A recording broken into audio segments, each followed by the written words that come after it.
When oil prices were high, the state of Alaska didn't spend all the money on new, unsustainable programs.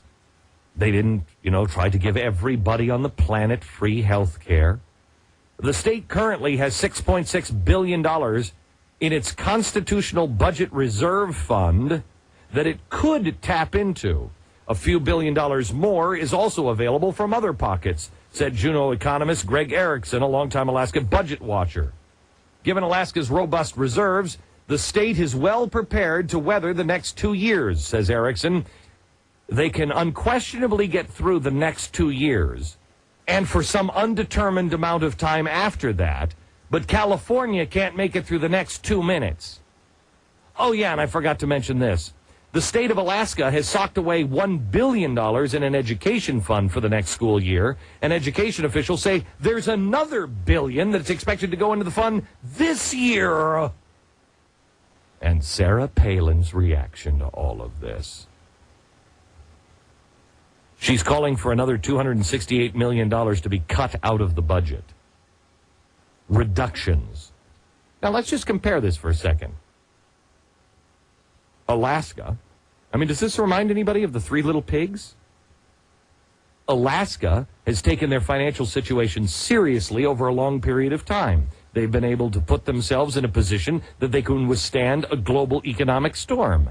California was having brownouts and almost going bankrupt when times were good. Now they have basically no chance. Maybe Alaska, that greedy, oil-rich Alaska, should bail California out. Well, they are. Alaskans are sending their money to Washington, and Washington is sending it to California.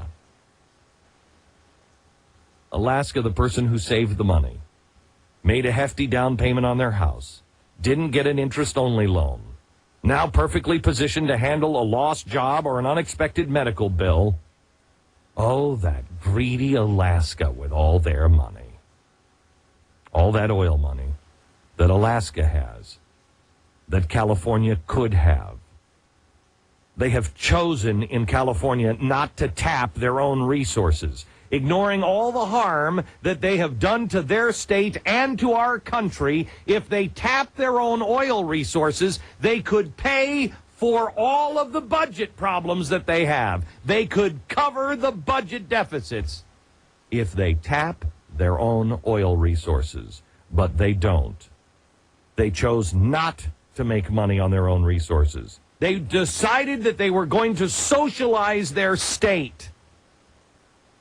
And they're asking the only people who recognize it to ignore how they got into this mess and vote for an additional $25 billion in tax hikes and borrowing. They're asking the only people who are drawing a line in the sand and saying, this is insanity. They're blaming it on them and saying, you just won't let us fix this problem.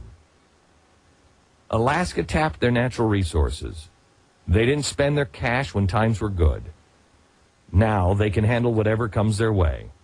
And they're still putting more away and giving a share of oil revenues back to the people all at the same time. California won't even give their tax refunds back.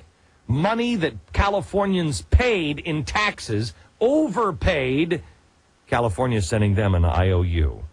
And yet, the media and many Americans look at California as sophisticated and progressive and smart. And Sarah Palin, well, she's crazy. She's stupid. She doesn't know what she's doing. Alaskans, they're moose people. They're killing all the wolves now. And did you hear?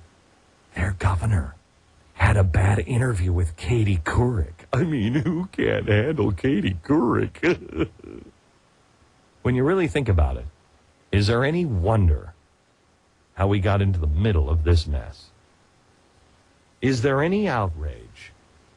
Is there any outrage that states who played by the rules, states that are made fun of, states who lived within their means, are now being forced to pay for the states that could cripple us all?